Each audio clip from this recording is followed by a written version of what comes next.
Bonjour à tous, on se retrouve pour une nouvelle position avec ici donc le trait pour les blancs, dame, tour, deux fous de chaque côté, 5 pions de chaque côté aussi. Tous les pions sont du même côté, c'est symétrique plus ou moins. Les blancs ont une activité de pièces un peu plus importante, évidemment avec surtout cette tour sur la septième rangée, très importante, toujours très fort une tour sur la septième rangée en finale. C'est pas tout à fait la finale d'ailleurs, on a échangé les deux cavaliers et la tour, ce qui fait 11 points, donc on n'est pas tout à fait en finale, donc évidemment dans cette position, la protection du roi doit être encore plus importante que le reste, et on voit que le roi noir du coup se fait attaquer par la tour. Les deux fous blancs qui peuvent aussi jouer un rôle, pour l'instant ils ne sont pas dirigés directement sur le roi, mais il y a des options pour par exemple attaquer cette tour ici en F8 qui est l'un des défenseurs du pion probablement le plus faible de la position chez les noirs. Et il y a l'autre fou qui est placé aussi en direction de cette chaîne de pions. On pourrait peut-être d'ailleurs envisager une destruction évidemment de la chaîne de pions, mais avant tout on regarde les coups forcés, dame prend tour échec, ça va pas très loin évidemment, il prend avec le fou, et puis voilà, pas de menace de mat dans cette position.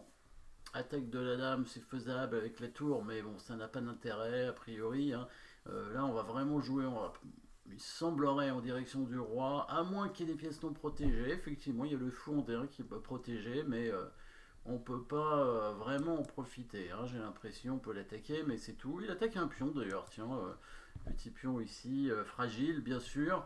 Attention quand même, on ne sait jamais. Mais bon, on va peut-être créer une menace. Alors, cette destruction de la chaîne de pions devant le roi est intéressante parce que l'ouverture de la septième rangée, si jamais il prend le fou, permettrait à la dame évidemment d'arriver sur la case en E7 avec une batterie terrible. On pourrait même envisager le sacrifice directement de la tour sur le fou en G7, à voir si ça fonctionne ou pas. Mais déjà la dame en E7, ça peut être très intéressant avec la menace de mat en G7 directement.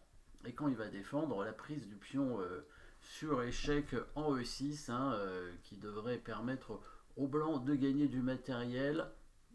Fou prend pion ici, si jamais il prend comme ça. Alors, il y a tour prend G7 qu'il faudra peut-être calculer, mais dame E7 est un coup simple qui permet de menacer le mat en G7 ici, et sur le coup dame B2, l'un des seuls coups pour défendre. On prend ce pion sur échec, et là on peut gagner tranquillement du matériel en prenant le fou, élimination du défenseur, et après on peut faire une attaque double avec le fou qui gagne la dame. S'il prend de la dame ou du roi, dans tous les cas on va mettre ce fou en E5. Et s'il prend pas la tour, alors il peut faire une toute petite menace, c'est-à-dire en prenant le pion, il menace échec suivi du mat en F1 si on fait rien avec les blancs. Donc si on fait pas échec évidemment. Après, on pourrait bouger la tour de façon à revenir protéger, par exemple tour C7 pour faire tour C1, mais on va faire échec, c'est mieux, on fait simplement ici un dégagement d'espace, puisque cette tour nous gêne, on donne la tour directement et on va récupérer la dame avec donc cette attaque double. En plus, on va gagner le fou, j'ai l'impression, derrière. Pas protégé ce fou. Donc ici, petit coup, évidemment, tout simplement dame E7, mais intéressant de remarquer que tour prend G7 faisait un mat forcé, c'était un mat forcé. Tour prend G7, roi prend G7, fou H6 échec. C'est le bon coup, parce que si la dame arrive, il va couvrir avec la tour certainement, et en mettant le fou, c'est mieux. Il est obligé de prendre, dame prend tour, on a l'impression qu'on n'a plus de matériel pour mater, mais en fait, la dame toute seule avec des pions suffit, il faut aller en H5, parce que s'il vient en G5, il se fait mater tout de suite avec dame F4 et dame H4 mat. On voit le petit mat avec la dame et un pion, c'est tout. Et quand il vient en H5, du coup, on va menacer ce mat ici en F4, en H4 avec le pion et la dame. Il ne peut pas contrôler avec sa dame. Il est obligé de pousser ce pion pour éviter le mat. Il n'y a pas d'autre coup. Il pourrait mettre sa dame en A4 pour contrôler la case, mais là on peut par exemple pousser ce pion en D4 et bloquer la dame, du coup ça reviendra au même. Donc G5, il sera obligé de faire G5 dans tous les cas. Ici on fait échec avec la dame en F7, il ne peut pas aller en F3, sinon il est mat en deux coups. On peut faire F3 et dame H5. par exemple. Et quand il vient en H6, on refait échec. Et maintenant on fait F3 et on menace G4 suivi du mat en H6 avec la dame, hein, G4 et dame H6 mat.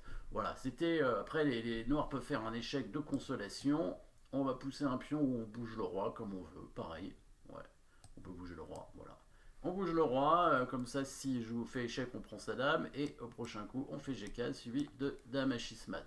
Donc ça c'était l'autre option si jamais il prenait le fou. On pouvait soit, alors dans la partie, il n'a pas pris le fou, hein, soit dame 7, qui était fort, soit directement tour G 7 si on arrive à calculer jusqu'au bout. Donc les noirs ne prennent pas le pion, le fou, pardon, par contre ils prennent le pion, fou prend E2. Alors il n'y a pas vraiment la menace dame B1 pour l'instant parce qu'il y a la tour qui couvre, mais bon, les noirs tentent de récupérer un peu de matériel. Et c'est ici qu'on va trouver un bon coup, évidemment, pour les blancs, toujours un bon coup. La petite pointe, vraiment, qu'avaient prévu les blancs. Donc déjà, la destruction de cette chaîne de pions, c'était un bon coup, c'était intéressant. Les noirs sont malins, ils n'ont pas pris le fou, bien évidemment. Ils ont pris le pion, laissant les blancs dans l'obligation de trouver une suite dans leur attaque. Hein. Donc là, coup forcé, hein, comme d'habitude. Donc là, on peut envisager fou, prend pion, échec. Je pense que cette fois, il peut prendre le fou, hein, sans trop de problème. Parce que sur un échec de tour ou de dame, il va pouvoir couvrir tout simplement. Et il n'y aura rien de spécial derrière. Par contre, vous avez vu, peut-être qu'il y a un autre échec dans cette position. Et cet échec est plus fort. Destruction de la défense, hein, vraiment. Avec ce coup de dame prend tour échec carrément, hein, carrément dame prend tour échec, on n'hésite pas à prendre cette tour. Dans la partie il a pris avec le roi, on regardera évidemment la prise du fou, prise avec le roi, là on va simplement amener le deuxième fou pour faire échec. Si jamais le roi vient en 8, c'est tout de suite mat avec la tour, et quand le roi revient en G8, on prend simplement ce pion, échec, le roi obligé d'aller en H8, la tour fait échec, voilà, il peut rien faire d'autre que couvrir, et il est mat tout de suite avec le fou, hein. Donc ça c'est la fin de la partie. Qu'est-ce qui se passait si il prenait avec le fou? Voilà, est-ce qu'on aurait pris le pion avec le fou quand même? Oui, certainement, on fait échec de toute façon. Là, l'intérêt, c'est que s'il vient en G7, on fait simplement une toute petite attaque à la découverte, comme ça, échec, c'est pas mat, mais on va gagner la dame. Du coup, on aura une tour de plus à la fin, hein, toujours les pièces qui restent, qui sont importantes. Et s'il va en H8, bah là aussi, il se fait mater probablement avec l'échec, suivi de la tour en C8. Voilà, ça ressemble à la partie, hein, tour C8 ici. Donc finalement, jolie deuxième combinaison après la destruction de la chaîne de pions, la destruction de la défense, vraiment. On casse complètement, on détruit complètement la protection du roi, hein, pour pouvoir arriver, même en sacrifiant la dame, hein, sur la tour quand même. Avec les deux fous et la tour, on crée des menaces de mat. Et il y a un cas évidemment où on va gagner simplement la dame, et c'est déjà pas mal, puisque on aura une tour d'avance, évidemment dans cette position, quand il va bouger son roi, hein, en F6 par exemple, ou en G8. On prend sa dame, et bien sûr on a une tour d'avance, et là on va gagner sans difficulté la partie. Voilà, merci d'avoir suivi cette position. N'oubliez pas de vous abonner, et à très bientôt.